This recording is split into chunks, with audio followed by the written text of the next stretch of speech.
Di dunia ayeuna ngumbara hirup anjeun di dunia teh moal lila.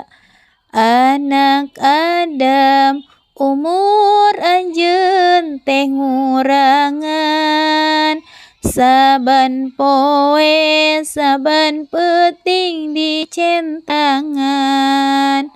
Anak Adam pae anjeun teu nyarengan, ku anak salaki jeung babandaan.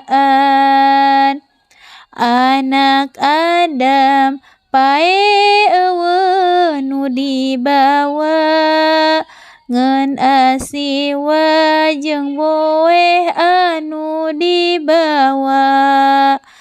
Anak Adam pasaran teu lolongseran, saban poe saban peuting gegeroan.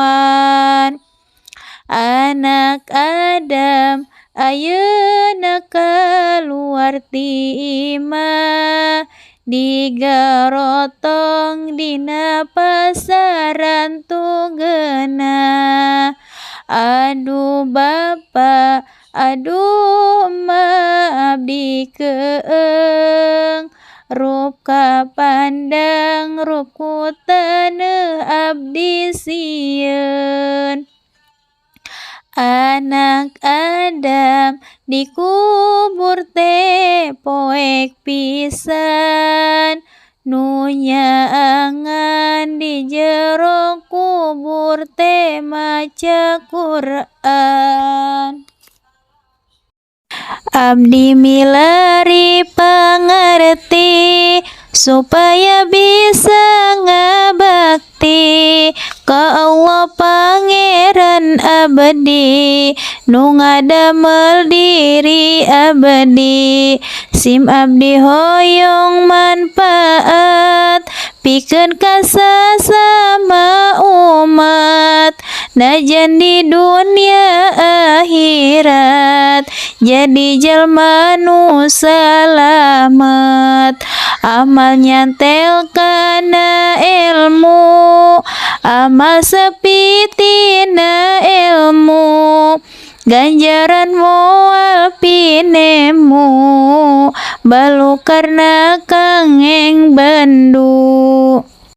Kanjeng Nabi tos nerangkeun, dina hadis tos nerangkeun, umat Islam akhir zaman janten 7 tilu golongan.